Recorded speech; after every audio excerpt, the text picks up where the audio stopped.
A bürkés borsót úgy készítették hogy a bürkét meg a babot megasztottuk. Ástá, hogy puhollom meg, már ha nem asztotjuk meg a babot, akkor küföl a helyjába, és így finomabban föl meg. Bürkét meg a babot egyben megfőzzük, akkor vöröshagymát teszünk bele, 3-4 geresz fokhagymát, babérlevelet, meg borsot, meg illán füzérpaprikát, 2-3-ot beleteszünk. Aztán megsózzuk, meg rántást csinálunk neki, abba egy kis ácetet teszünk.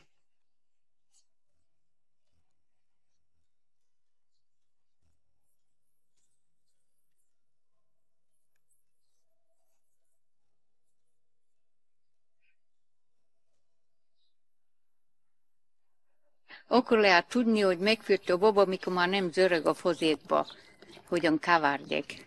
Akkor már megfőtt puhára. A rántás jó sűrűre főztök, vagy csináltuk azért, hogy lakhatós legyen, sűrű legyen a lávás.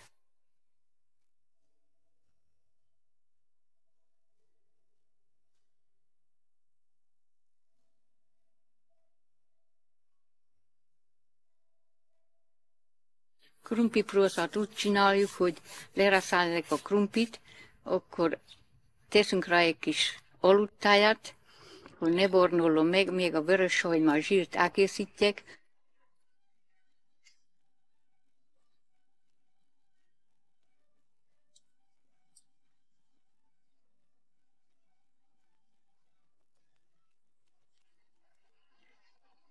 Azt akkor összekavárják, meg egy kis lisztet teszünk bele. Azt kikavárják, meg egy kis sót. Úgy csináljuk, hogy ízlés szerint, vagy látás szerint, hogy olyan folyékony legyen, nem legyen higse, meg ne legyen nagyon sűrű se. 6-7 nagyobb krumplit lerászáltunk, ahol olyan 10 deka körüli lisztet tettünk, meg 5-6 kolán aludtáját, de még utána tettünk hozzá aludtáját, hogy higabb legyen. A tápszit meg jól kizsírozzuk, meg lisztán meglisztezzek azért, hogy jobban kigyűjjön a tészta belőle. Megsütjük olyan világos piros sasra.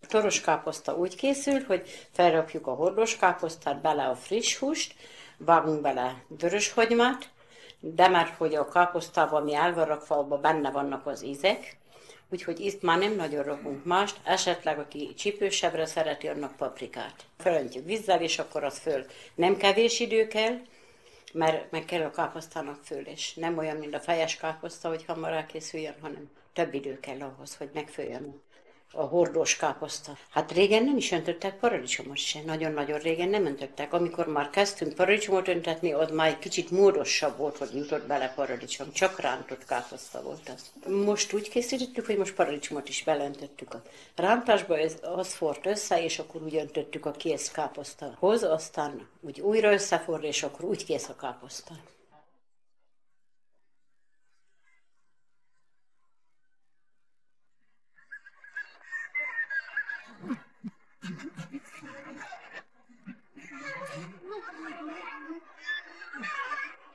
A kártétás úgy készül, én mérlegelni nem szokom, hanem most raktunk 6 pupos merítőkanál lisztet, abba ízlés szerint sót, cukrot, kis mélyedést csinálunk a tésztába, langyos tejet öntünk, alá a cukrot, és akkor bele az élesztőt, ha az felfutott, akkor dagasztunk tovább langyos tejjel.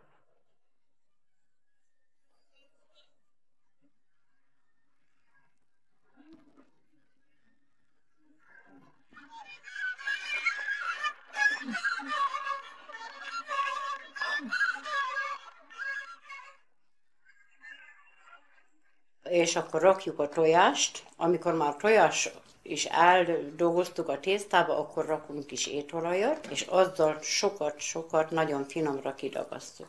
A tészta akkor jó, ha levál a kezünkről, meg látszik az, hogy finoman hólyagzik a tészta, könnyedén lehet már vele bánni, és lejött a kezünkről, vagy elvál az edénytől, hogy bedolgozunk vele, az akkor kész. Alaposan kidolgoztuk a tésztát, és akkor táblára öntjük, és akkor ahány cipot szánunk belőle, annyira vágjuk, és akkor ott alaposan megint kidolgozzuk simára liszttel, és akkor, ha kész, akkor pihentetjük. Amíg az ott pihen, addig elkészítjük a tölteléket, kimit óhajt, diót, mákot, túrót.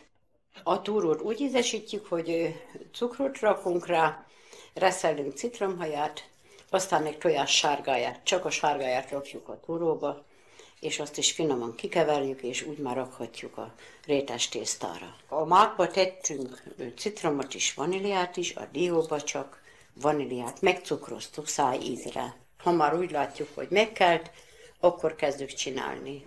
Lisztezett abroszon, egy ideig így kézzel nyújtjuk a levegőbe, könnyedén, aztán nyújtjuk, amennyire úgy gondoljuk, hogy na már elég, nem nyújtjuk annyira vékonyra, mint a parasztrétest, kicsit vastagabbra hagyjuk. És akkor, ha már kinyújtottuk, ennek nem szedjük a szélét, hanem megöntözzük olajjal, zsírral, most már használunk margarint is, és akkor töltelékezzük, megszórjuk. Aztán utána jön a tejföl, amiben fölvártuk a tojáshabot, hogy az is könnyebb legyen a tejföl, és akkor azzal is megöntözzük, és göndjöljük.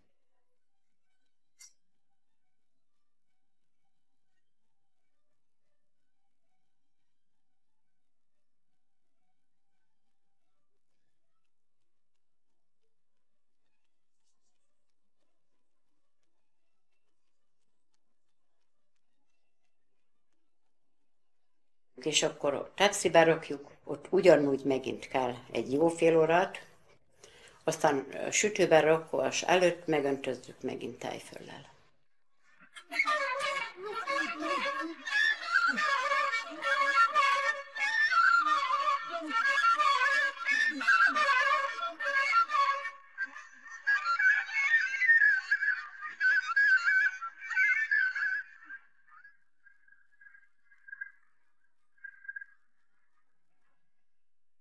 Míg máma répalevest csináltunk. Legelsőben megasztottam a répát forró vízbe, akkor azt leszűrtem, akkor utána hideg vizet öntöttem rá, azt is leszűrtem róla. A babot előtte megasztottam, akkor a húst összevágtam apró kockára.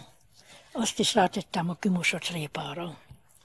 Meg a babot is megasztottam, a babot is szépen a vízbű beleraktam a fazékba. Rátettem a sót, öntöttem rá hideg vizet, akkor úgy tettem föl a gáztuszájra főzni. Hideg vízbe kell föltenni azért, hogy egyszerre kezdjen a forrás indulni, hát a répává, a babbá, a hússá, a fokhagymává, a sóvá. Ez minden egybe benn volt a fazékba, utána öntöttem rá a hideg vizet. Már egyszerre puhul meg a bab, a répa, a hús. Ha apró kockára van a hús vágva, de ha öregányba van beletéve nagy darabokba, akkor a húst előbb meg kell egy kicsit főzni. Rántjuk a paradicsomot, összekeverjük vele, akkor megcsináljuk a habarást, ebbe a 2 literbe 3 kalán lisztet tettem, egy kis tejbe elsőbe elhabartam, akkor utána a tejfölt hozzáadtam, ahova összekevertem, akkor még egy kis tejet öntöttem hozzája, jó elhaboltam, akkor a szűrőbe meg úgy szűrtem bele a fazékba, hogy ne legyen gomboz véletlen se benne. Ez egy parasztétel. Ez igazi parasztétel. Ez mindig is az volt. Mindig is az volt. Ha jöttek a pesti testvéreink, azoknak mindig répalevest kellett főzni. A kukoricacipó úgy készül. Dagasztott álba tettem a 4 kalán buzalisztet, a 2 kalán kukoricalisztet, a zsírt, a sót, a cukrot, ezt összemorzsoltam. Az élesztőt langyos vízbe felfújattam, és langyos tejjel megdagasztottam, beleöntöttem a tálba.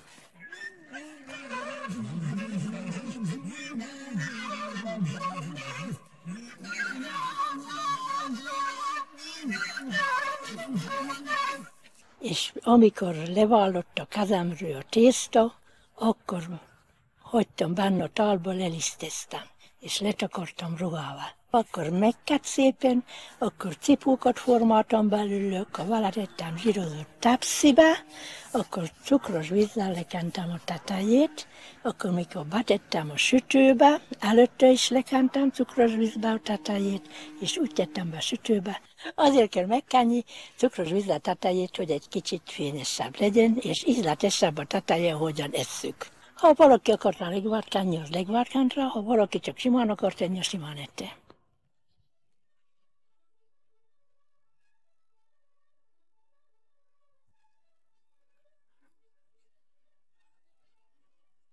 Na, a kukoricamálit meg úgy sütjük, hogy 10 evőkalán lisztet tettem a tálba. Arra hideg vizet öntöttem, és akkor megkevertem, hogy a pölhedékje följöjjön a tetejére. Vártam, amíg leül, és akkor azt szépen leöntöttem, akkor utána 2 tojást beleütöttem egy másik tálba, akkor azt összehaboltam, akkor hozzáöntöttem a zétolajat, hozzátettem a aludtejet, a sót, a cukrot, és ezt összehaboltam.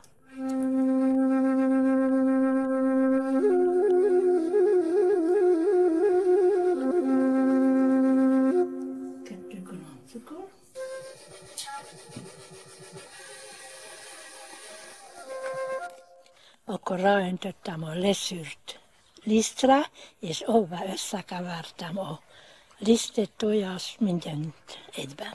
És úgy raktam bele a tepsibe, és legvárt raktam a tetejére. Megvártam, még a sütő beizzott, mert hideg sütőben nem lehet sütni. Ez még porhál volt, ha nem raktunk a tűzre, nem süt meg. Ugye szakácskönyvben az nem volt beleírva, hogy tűzre is kell tenni. Aztán betették az asszonyok a sütőbe a süteményt, nem volt a szakácskönyvben beleírva, hogy a tűzre is kell tenni, és nem süt meg a sütemény.